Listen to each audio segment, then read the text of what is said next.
How's it going, everyone? What you're going to see today is a breakdown of the SV-98 bolt-action sniper rifle in Battlefield 4. And to those of you who have played Battlefield 3, you'll know that, well, it's almost a carbon copy clone of what it was in Battlefield 3.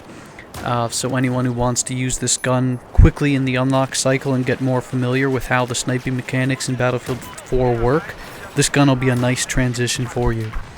I'll break down the stats as usual to give you a better idea of why I think the way I think with regard to breaking this gun down and my opinions on it as usual. If you've seen multiple other reviews, you'll know this already.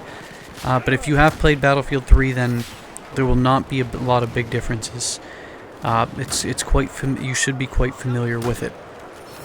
Statistics, though, breaking it down, of course, following the trend of most of the other bolt-action sniper rifles in the Battlefield 4. Max damage is 100, minimum damage is 59. The drop-off of damage starts at 12.5 meters and it completely ends at 100 meters. The fire rate's 49 rounds per minute, which sort of puts it middle of the pack in terms of the rate of bolt action, or it's actually maybe a bit above the pack at 49 rounds per minute. And its muzzle velocity is 520 meters per second, which that one is middle of the pack. The biggest drawback is the next stat I'm about to list about this gun, and that's bullet drop.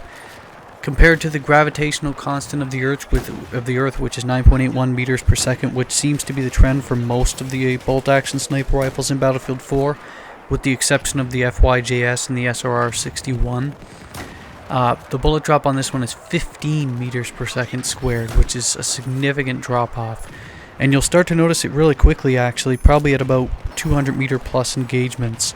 So you'll start having to try to compensate for gravity if you choose not to use the zeroing of the scope system, which a lot of people I've noticed tend to completely skip over, except if they're going for longer shots.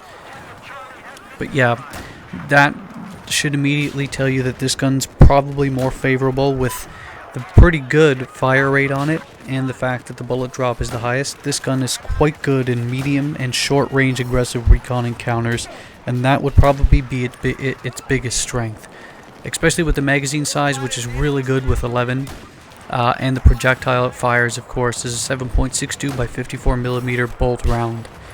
Reload time is 4.7 seconds when empty, 2.9 seconds when there's a round left in the chamber, which again isn't that great, but it's acceptable because the differences between a lot of the bolt action rifles are only maybe 0.2 or 0.3 seconds, which isn't enough to actually completely demote a gun from its regular usage.